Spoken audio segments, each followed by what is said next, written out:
In this segment, we'll be wrapping up our series on surface water rescue with a look at some of the training that took place in our second class. In particular, we'll be looking at surface deployed swimmer rescue, boat training, and paddleboard rescue training.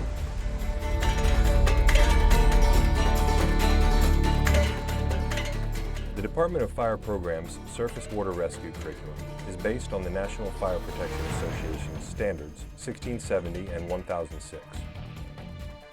NFPA divides water rescue into 5 separate disciplines: surface water, swift water, dive, ice, and surf.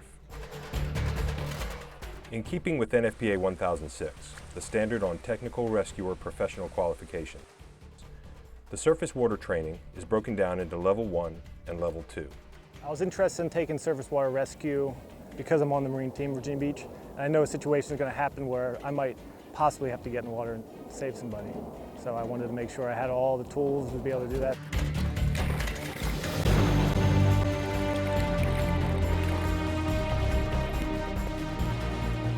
The training that we just went through, I believe, would be useful not only for the Marine team, but other members of the department, especially that are ones that are located close to the waterways, beach, as well as maybe the heavy rescues that get involved in a lot of the Marine programs, the hazmat team, the tech team.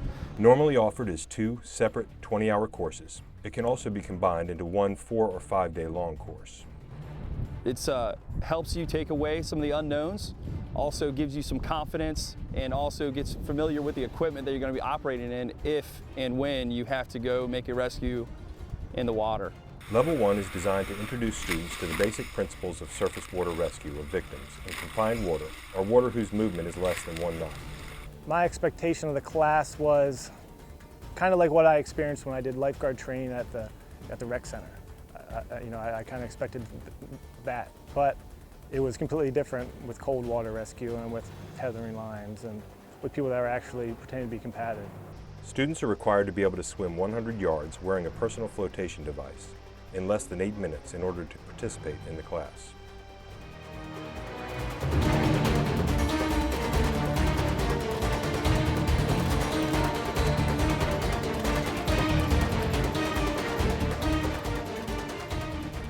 Students receive training in planning the response, proper personal protective equipment selection, information gathering, personal survival and self-rescue skills, reach and throw rescue techniques, and boat-assisted rescue and recovery techniques, which includes both motorized and non-motorized operations, emergency operations such as recovery of an overturned boat by broaching, and the use of alternative rescue craft like rescue paddleboards.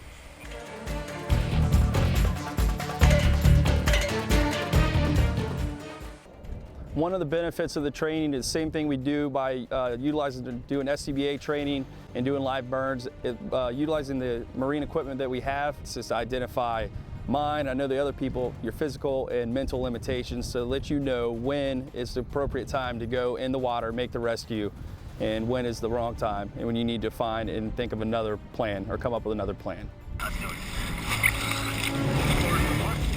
Yep.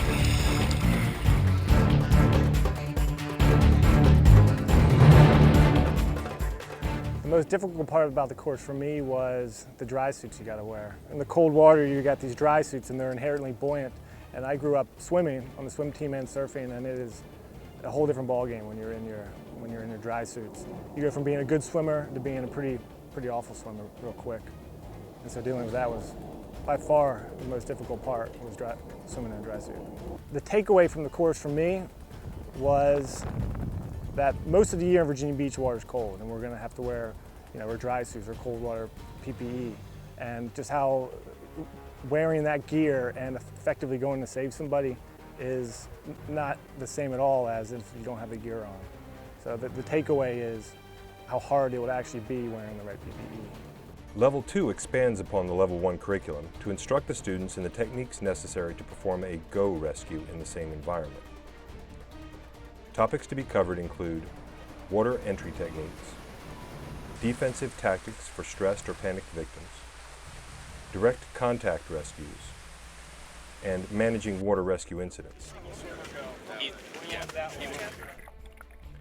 Due to the in-water requirements of Level 2, participants must pass a more demanding swim test prior to participation. The students must swim 300 yards in 12 minutes or less. A PFD may be worn if desired. Tread water for 5 minutes unaided, and tow a victim while wearing a PFD 100 yards. There is no time limit on the victim tow. Each class consists of a short lecture session, followed by an introduction to the skills in a controlled pool environment, further development of the skills in an open water environment, and finally, a series of realistic scenarios under real-world conditions. At the end of the training, the students have a good working introduction to the knowledge, skills, and techniques necessary to conduct rescues in the surface water environment. Hug the tube with your feet. Use your legs. Squeeze in tight. Now grab this ring with your inside hand. All right, keep your head there. Now suck in nice and tight. Yes, sir. All right. Things that surprised me the most, I'm actually relatively new to the water rescue program, so I had a lot of things that were kind of a humbling experience. Operating in the cold waters and not knowing exactly how our gear is going to react. The suits that we've been issued and also the gloves and the booties worked very well. Kept everyone that I spoke to, my crew, myself, I felt warm and comfortable operating in the water. Also just some of the local knowledge, understanding the currents, some of the things that you might be faced with if you have to make any rescues in the water. But, as with any training program, this is only the beginning. True competency can only be acquired by continuous study and the repeated application of the skills under a variety of environmental conditions, both in training and on actual calls for service. Thanks for watching. If you have any questions or you're interested in joining the Marine team, you can contact me at the information shown below on the screen.